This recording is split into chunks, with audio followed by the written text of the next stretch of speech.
Thanks for joining me today. This is Liz Pierce, and I will be presenting my 6-week adventure into learning about empathy.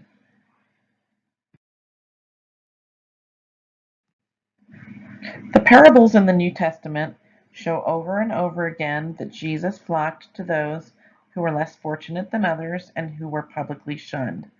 I see Jesus as being the presence of God in human form so that we can relate to him more easily. As a result, Jesus fulfills the role of God's empathy for humankind.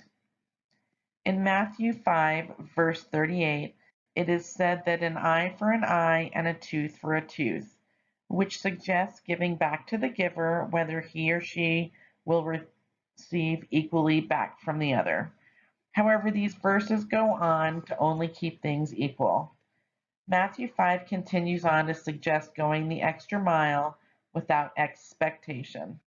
Freedom comes from going above and beyond to help those, whether it is enemy or neighbor.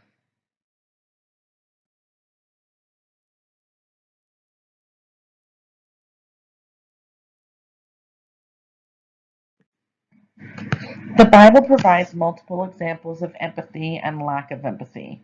One of these is Matthew 18, verses 21 through 35, that tell the story about a king who forgave a debt to a man, then that man did not forgive the debt to another. The story may be about pity on behalf of the king, however, it also shows lack of empathy on behalf of the man who did not reciprocate this forgiveness to another.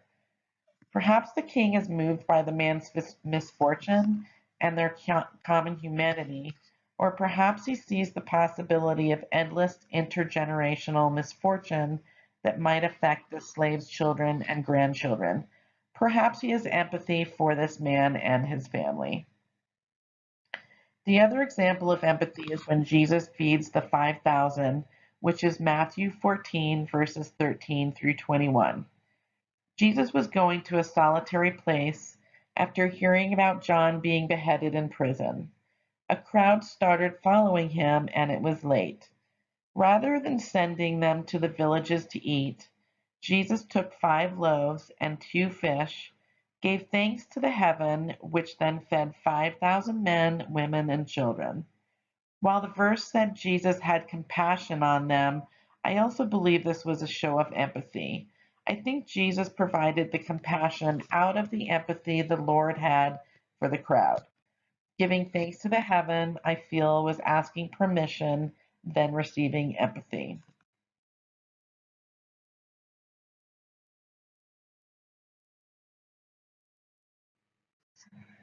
The biblical event I chose was Jesus raises a widow's son, found in Luke 7, verses 11 through 16.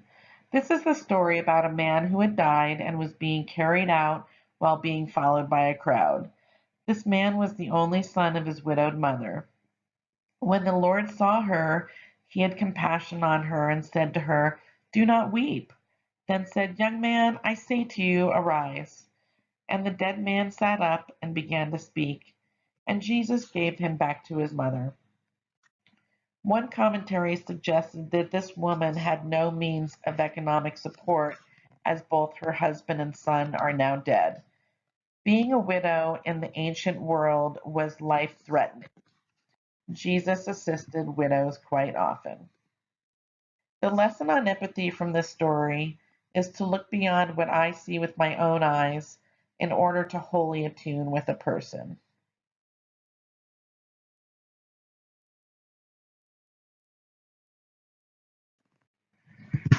This MAC program has broadened my faith and challenged the way I view and respond to other people.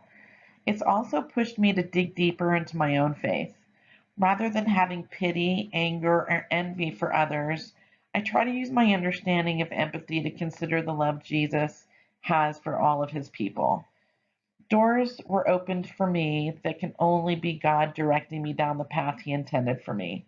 When I'm reminded of how Jesus lived, I am reminded in Isaiah 9, verse 6, that Jesus was the wonderful counselor. Taking the form of being a counselor is a life event, not just a job description. L. Ann Jervis wrote an article entitled Empathy and the New Testament that stated the righteousness that Jesus fulfills and provides for us is rooted in overflowing grace and love. She also mentioned that Irenaeus said, Jesus became what we are in order that we can become what he is, that is, living in Christ.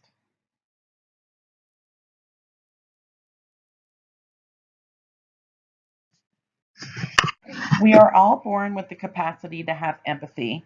According to DCD and Ikes, in the social neuroscience of empathy, there has been substantial research regarding the relationship between experiencing emotions of others and mentalizing those experiences.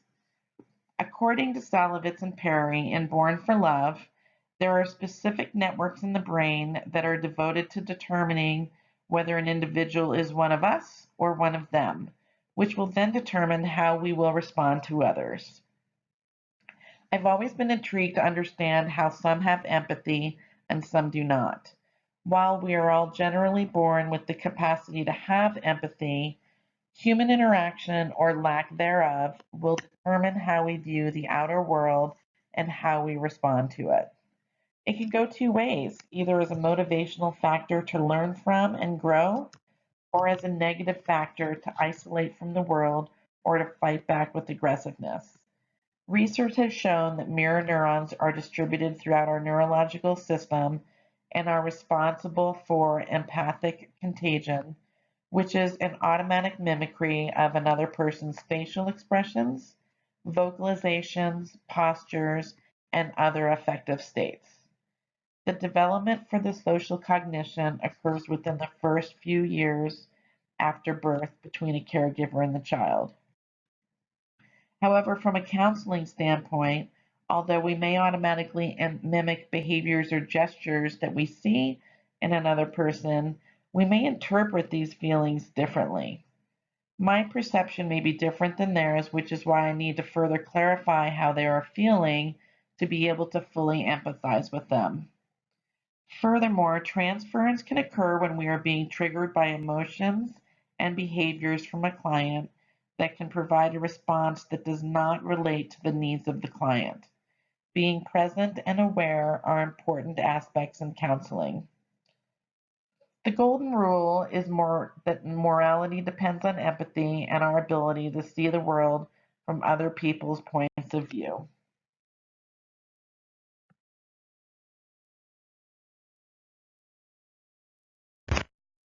In conclusion, while digging through multiple sites and articles on empathy throughout this course, I ran into many sites that offer suggestions on how to rid yourself of people who appear to have no empathy. The thoughts were based on avoidance and labeling these people as having some mental health disorder and assuming that all of them are serial killers. While I do believe that a lack of empathy can happen as a result of brain damage or other circumstances that are out of one's control, an apparent lack of empathy does not suggest the need to remove yourself from their world. Rather, it may suggest that this person may have lived through some sort of trauma that put them into that state of being.